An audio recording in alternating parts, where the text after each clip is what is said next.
Hi friends, welcome back to our channel. నేను మీ మాధవి మల్లేష్. ఈరోజు మన రెసిపీ వచ్చేసి తిమ్మికూర పచ్చడి అండి. ఈ తిమ్మికూర పచ్చడిని మన తెలంగాణలో అయితే చాలా స్పెషల్గా చేసుకుంటూ ఉంటారు. దీనినైతే కేవలం వినాయక చవితి రోజు మాత్రమే ఎక్కువగా చేసుకుంటారండి. మిగిలిన డేస్లో చాలా తక్కువగానే యూజ్ చేస్తారు.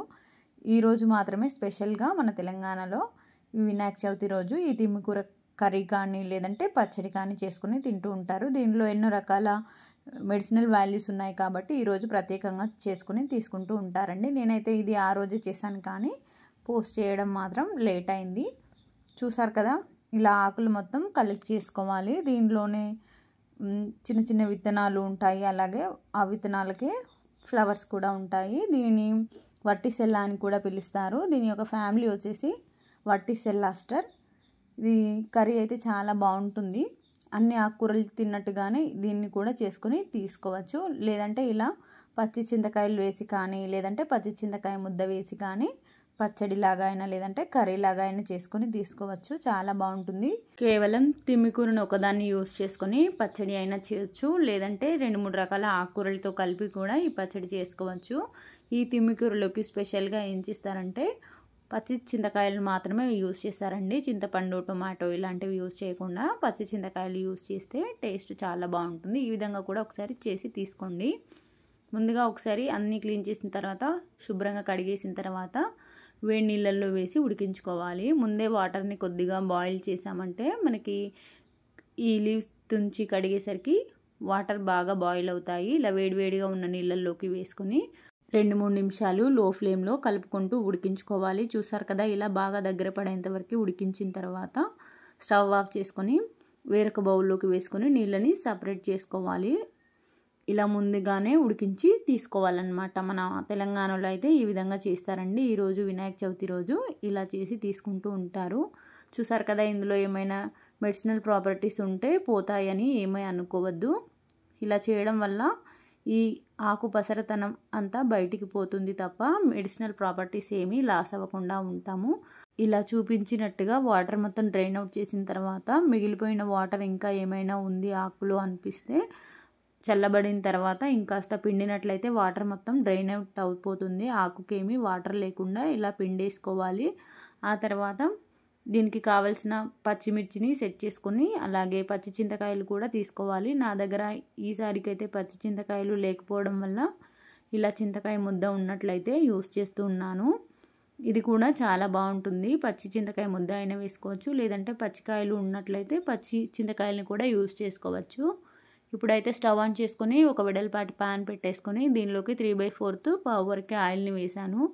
ఆయిల్ బాగా వేడెక్కిన తర్వాత ఒక 2 ఎండుమిర్చి, జీలకర్ర, ఆవాలు, శనగపప్పు వేసుకొని ఫ్రై చేసుకోవాలి. మనకి నచ్చినన్ని పోపు దినుసులు అయితే వేసుకోవచ్చు. నేనైతే ఇక్కడ సింపుల్గా చేస్తున్నాను కాబట్టి 2 ఎండుమిర్చి, జీలకర్ర, ఆవాలు, శనగపప్పు వేసి ఫ్రై చేశాను. ఇవి మంచిగా ఫ్రై అయిన తర్వాత దీనిలోకి ఒక 5-6 కరివేపాకు రెబ్బలు వేసుకోండి. నచ్చితే వేసుకోండి, లేదంటే స్కిప్ చేసుకోవచ్చు. ఎందుకంటే ఇది ఆకుకూరనే కాబట్టి మళ్ళీ వేయాల్సిన అవసరం లేదు అనుకుంటే ఇష్టమైతే వేసుకోండి, లేదంటే లేదు ఫ్రెండ్స్.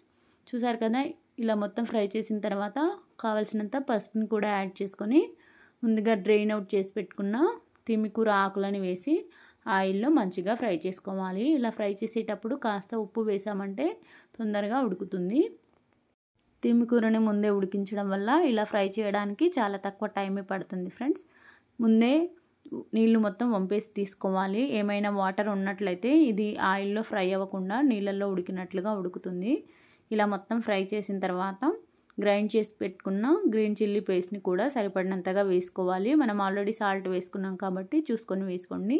ఆ తర్వాత 1.5 టేబుల్ స్పూన్ వరకు పచ్చి చింతకాయ ముద్దను కూడా వేసుకున్నాను. ఇదే టైంలో పచ్చి చింతకాయలు ఉంటే ఇక్కడ వేసుకొని బాగా ఉడికించుకోవాలి. చూసారు కదా ఫ్రెండ్స్, ఇలా మంచిగా కారం పచ్చివాసన పోయేంత వరకు ఫ్రై చేసుకోండి. ఇలా ఫ్రై చేసిన తర్వాత సరిపడినన్ని వాటర్ని అయితే యాడ్ చేసుకోవాలి.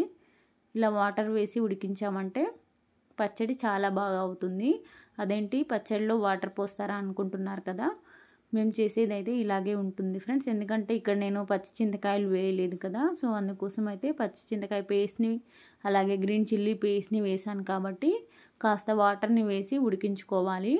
మరి ఎక్కువ వాటర్ వేయకుండా ఒక 1/2 గ్లాస్ వరకు వాటర్ వేసి బాగా కలిపేసి హై ఫ్లేమ్లో ఈ కర్రీ మొత్తం దగ్గర పడేంత వరకు ఉడికించుకోండి. ఇలా ఉడికించామంటే ఈ తిమ్మికూర పచ్చడి టేస్ట్ చాలా బాగుంటుంది. చూసారు కదా ఫ్రెండ్స్, ఇలా మంచిగా దగ్గర పడేంత వరకు ఉడికించుకొని ఈ కన్సిస్టెన్సీలో ఉండగానే కాస్త ఆయిల్ అయితే సపరేట్ అవుతుంది. ఇలా సపరేట్ అవ్వగానే స్టవ్ ఆఫ్ చేసుకొని సర్వ్ చేసుకోవడమే. చూసారు కదా ఫ్రెండ్స్, ఎంత సింపుల్గా రెడీ అయిపోయిందో ఈ తిమ్మికూర అయితే. ఈరోజు స్పెషల్గా తింటారండి వినాయక చవితి రోజు. అప్పుడు కుదరని వాళ్ళు ఈ 9 డేస్లో ఎప్పుడైనా తీసుకోవచ్చు. చూసారు కదా, ఇలా మొత్తంగా రెడీ చేసిన తర్వాత వేరొక సర్వింగ్ బౌల్లోకి వేసుకొని సర్వ్ చేసుకోవడమే. దీనిని వేడి వేడి అన్నంలోకి తీసుకుంటే చాలా యమ్మీగా ఉంటుంది. చిన్నవాళ్ళ నుంచి పెద్దవాళ్ళ వరకు భలే ఎంజాయ్ చేస్తారండి. నాకైతే చాలా బాగా నచ్చింది. మీకు కూడా నచ్చిందని అనుకుంటున్నాను. ఐ హోప్ నా రెసిపీ మీ అందరికీ నచ్చిందని అనుకుంటున్నాను ఫ్రెండ్స్. నచ్చితే లైక్ చేయండి, షేర్ చేయండి, మీ ఫ్రెండ్స్ అండ్ ఫ్యామిలీ మెంబర్స్కి కూడా షేర్ చేయండి. మీకు ఏ విధంగా కుదిరిందనేది కామెంట్ సెక్షన్లో కామెంట్ చేయండి. Thank you for watching.